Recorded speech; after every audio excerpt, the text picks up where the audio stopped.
249장입니다. 249장. 주 사랑하는 자 다 찬송할 때에 그 보좌 앞에 둘러서 249장 찬송입니다. 주 사랑하는 자 다 찬송할 때에 그 보좌 앞에 둘러서 그 보좌 앞에 둘러서 그 영광 돌리세 그 영광 돌리세 저 밝고도 묘한 시온성 향하여 가세 내 주의 찬란한 성에 찬송하며 올라가세 주 믿지 않는 자 다 찬송 못하나 하나님 자녀 된 자들 하나님 자녀 된 자들 그 기쁨 전하세 그 기쁨 전하세 저 밝고도 묘한 시온성 향하여 가세 내 주의 찬란한 성에 찬송하며 올라가세 저 하늘 황금길 나 올라갈 때에 시온성 언덕 위에서 시온성 언덕 위에서 수많은 천사들 날 인도하리라 저 밝고도 묘한 시온성 향하여 가세 내 주의 찬란한 성에 찬송하며 올라가세 내 눈물 다 씻고 늘 찬송 부르리 저 임마누엘 주 앞에 저 임마누엘 주 앞에 나 영광 누리리 나 영광 누리리 저 밝고도 묘한 시온성 향하여 가세 내 주의 찬란한 성에 찬송하며 올라가세 하나님 아버지 감사합니다. 오늘도 우리에게 귀한 날을 주셔서 하나님께 찬송을 부르며 이 아침을 시작합니다. 존귀하신 아버지 하나님, 사랑하는 주의 자녀들이 이 아침에 간구하오니 그 간구에 온전히 흠양하여 주셔서 주 성령의 크신 은혜와 복으로 함께하여 주옵소서. 비가 많이 내리고 있습니다. 여러 곳에서 어려움의 자리를 만나게 되었는데 성령 하나님, 공권력의 그 모든 어려운 문제들을 속히 잘 해결해 나갈 수 있도록 빠른 판단과 지혜와 능력으로 함께하여 주셔서 어려움 당한 이웃들이 더 큰 슬픔에 젖지 아니하도록 주 하나님께서 돌보시며 이끌어 주시옵소서. 존귀하신 아버지 하나님, 하늘에서 내리는 저 비를 우리가 바라보면서 아버지 하나님, 아무것도 할 수 없는 속수무책의 우리 자신들을 바라보게 됩니다. 성령 하나님, 잘난 것 같고 똑똑한 것 같고 그리고 모든 것들을 잘할 것 같은 우리 자신들이지만 하나님의 창조 앞에서는 아무것도 할 수 없는 존재인 것을 새삼 알게 됩니다. 성령 하나님, 우리를 지으시고 이 땅을 섭리하시며 이끄시는 하나님 앞에 늘 겸손하게 살아가는 저희들 되게 도와주시옵소서. 내가 이루어 놓은 모든 것들이 한순간에 다 없어질 수밖에 없는 것들임을 결코 잊지 않는 저희들 되게 도와주시옵소서. 오늘도 내게 해주신 이 하루도 내 것이 아니라 하나님의 것인 것을 결코 잊어버리지 아니하며 내게 주신 이 귀한 선물을 오늘도 감사함으로 성실함으로 채워가는 우리 자신들이 되게 도와주시옵소서. 거룩하신 아버지 하나님, 이 나라를 긍휼히 여겨주시옵소서. 우리가 두 발을 딛고 살아가는 땅입니다. 내 가정이 세워져 있는 땅입니다. 내 교회가 세워져 있는 땅입니다. 하나님, 평안하게 하시옵소서. 세상에 여러 가지 어렵고 곤고한 문제들이 참 많지만 하나님으로 인하여 모든 것들이 평안하게 잘 돌아갈 수 있도록 이 땅에 그리스도인들이 하나님께 이 나라를 위하여 간구하는 믿음의 사람들이 다 되도록 도와주시옵소서. 예수님 이름으로 기도하옵나이다. 아멘. 하나님의 말씀은 11장, 히브리서 11장 23절부터 31절까지 말씀입니다. 히브리서 11장 23절부터 31절까지 말씀을 함께 같이 읽어보겠습니다.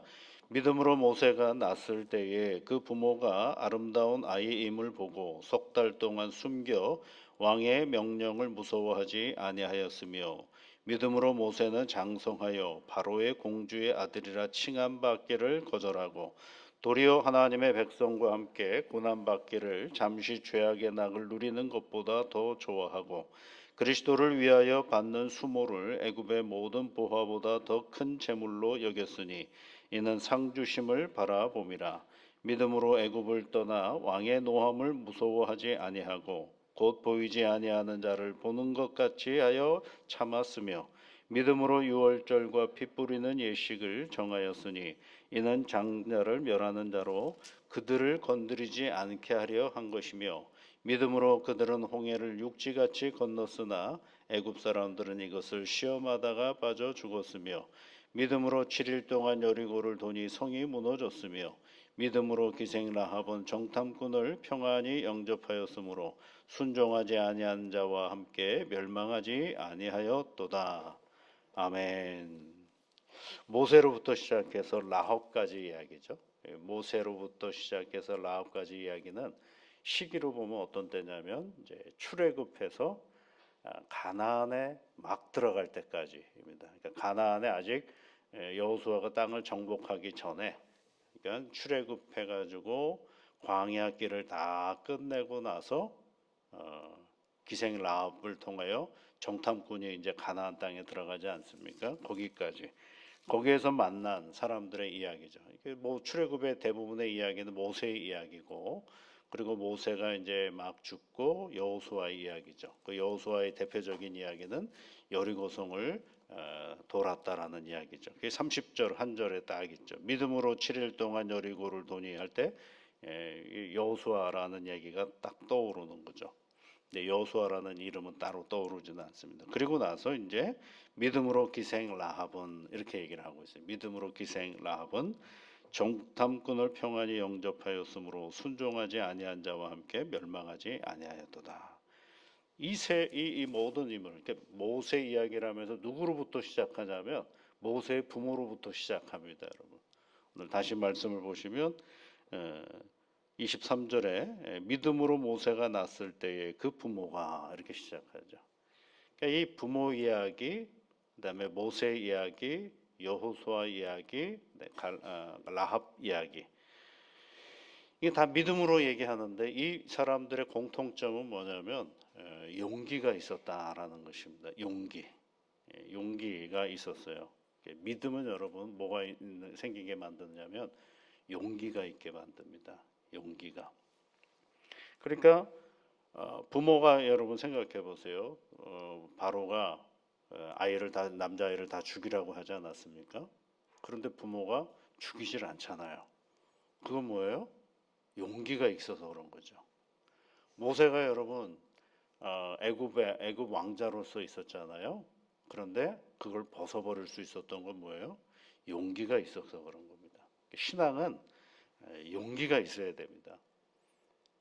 흐리멍텅해 가지고는 신앙생활하기가 참 어렵습니다. 용기가 있는 거죠. 이것도 좋고 저것도 좋으면 신앙생활하기가 어렵습니다. 이게 좋으면 하나님이 좋으면 나머지는 뭐가 되냐면 버리는 게 되는 거죠. 그래서 이 용기는 믿음은 용기가 생기는데 용기가 우리의 삶의 자리에 등장할 때는 두 가지 바퀴로 등장을 해요. 하나는 거절, 부인 이런 걸로 등장하고 또 하나는 뭐예요? 선택이라는 걸로 등장을 합니다. 그러니까 여러분 잘 생각해 보세요. 무엇을 거절할 것인가를 알면 무엇을 선택할 것인가를 알게 되는 거죠.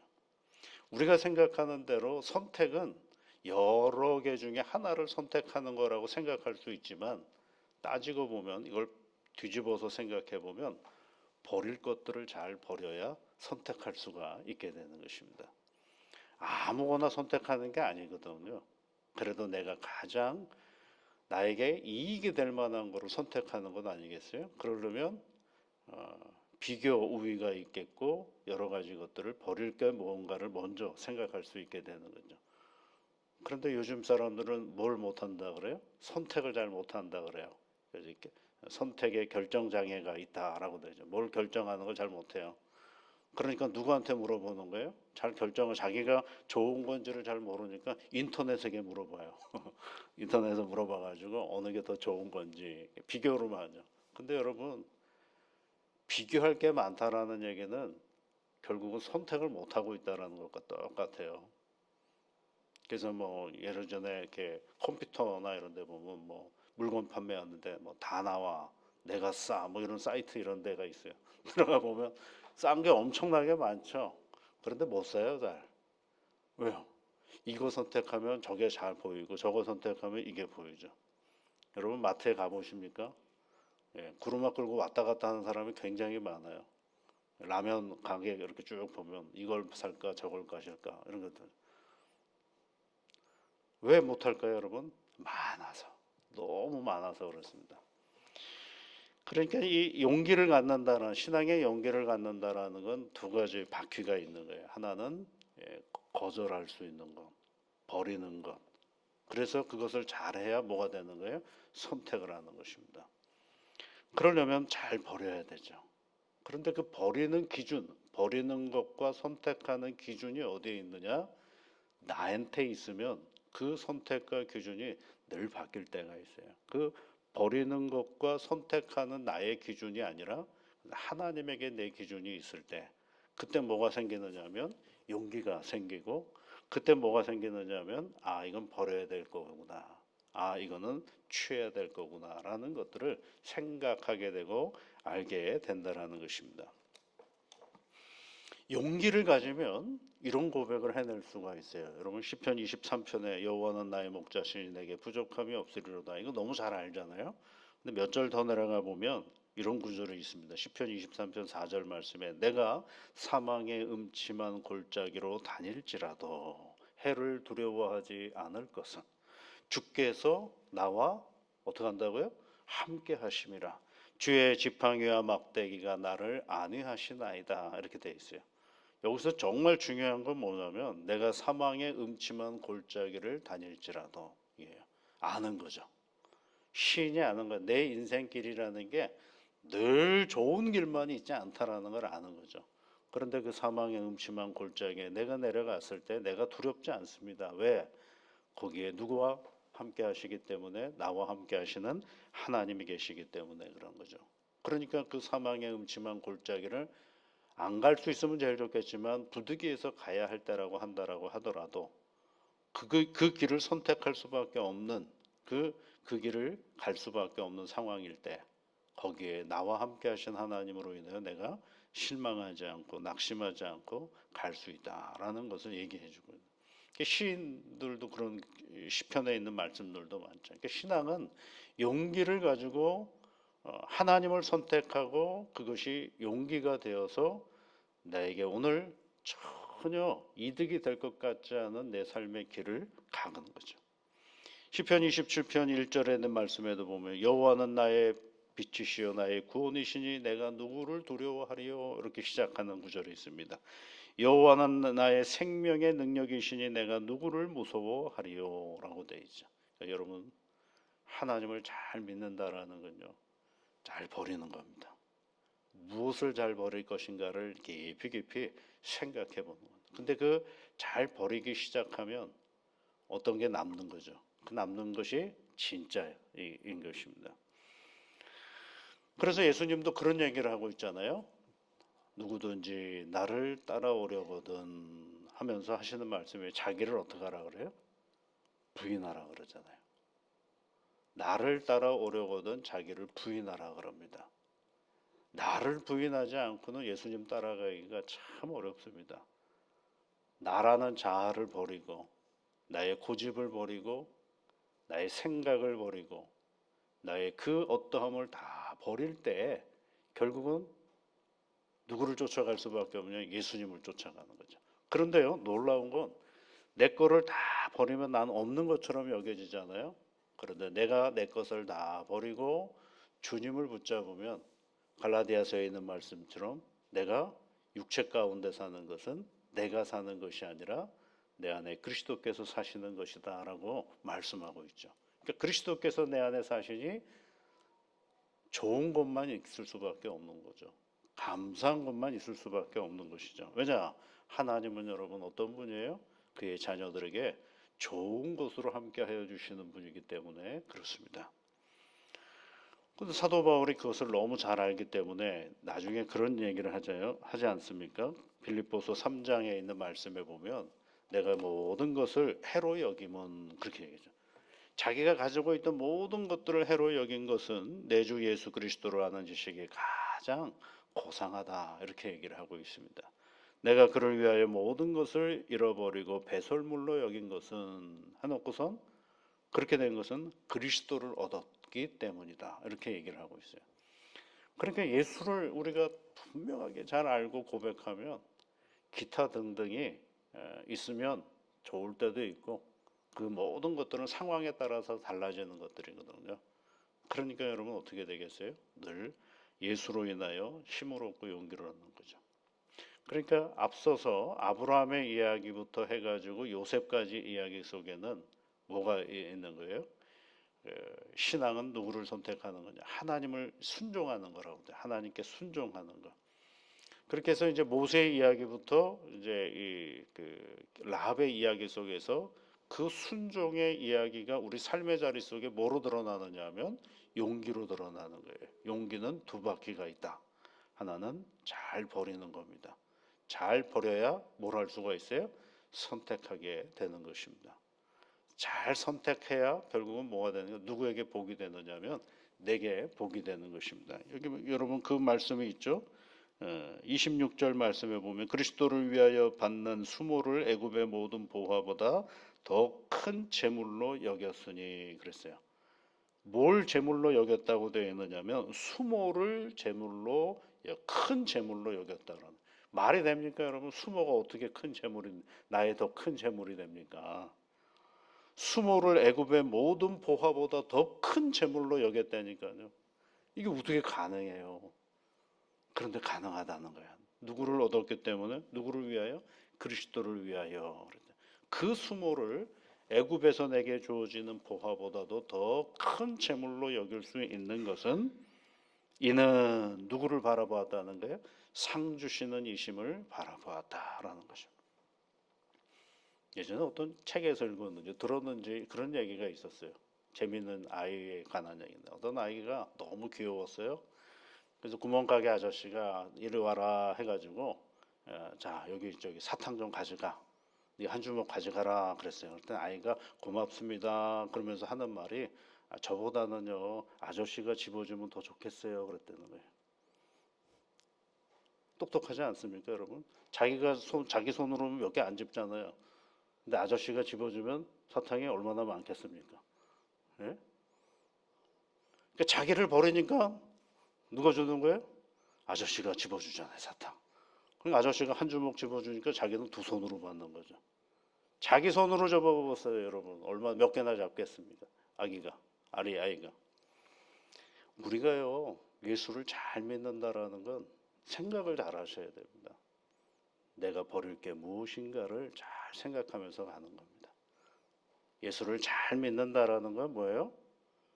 복을 받는 것 아니겠어요? 근데 그 복은 내가 무엇을 버릴 수 있을까를 잘 생각해요. 우리 인생은 끊임없이 버리면서 사는 자리거든요. 취하면서 살아갈 것 같지만 버리면서 살아가는 거죠. 여러분 때 되면 손톱 자르지 않습니까? 버리잖아요. 때 되면 미용실에 가서 머리카락도 자르지 않습니까? 버리지 않습니까? 때 되면 오래된 옷은 또 버리지 않습니까? 때 되면 신발도 버립니다. 다 버립니다. 요게 이제 시간이 지나면 지날수록 다른 표현으로 바뀌어지죠. 떠난다라는 표현도 있고 이것저것 표현이 있죠. 결국은 우리 인생은요 잘 버리면서 사는 것입니다. 그게 참된 믿음의 자리로 가는 거죠. 그런데 우리가 이 모든 것들을 버리고 가는데 끝까지 나와 함께 하시는 분이 계셔요. 그게 하나님이시거든요. 그 하나님과 함께 오늘도 우리가 버려야 될 것이 어떤 것인지 잘 우리의 감정도 버려야 되겠고요. 우리가 버려야 될 것들을 넉넉히 버려가면서 그 버림의 자리 속에 찾아오시는 하나님과 기쁨의 삶을 살아가는 복된 새 하루가 되시기를 주의 이름으로 축복합니다. 같이 기도하겠습니다. 하늘에 계신 우리 아버지의 이름을 거룩하게 하시며 아버지의 나라가 오게 하시며 아버지의 뜻이 하늘에서와 같이 땅에서도 이루어지게 하소서. 오늘 우리에게 일용할 양식을 주시고 우리가 우리에게 잘못한 사람을 용서하여 준 것 같이 우리 죄를 용서하여 주시고 우리를 시험에 빠지지 않게 하시고 악에서 구하소서. 나라와 권능과 영광이 영원히 아버지의 것입니다. 아멘.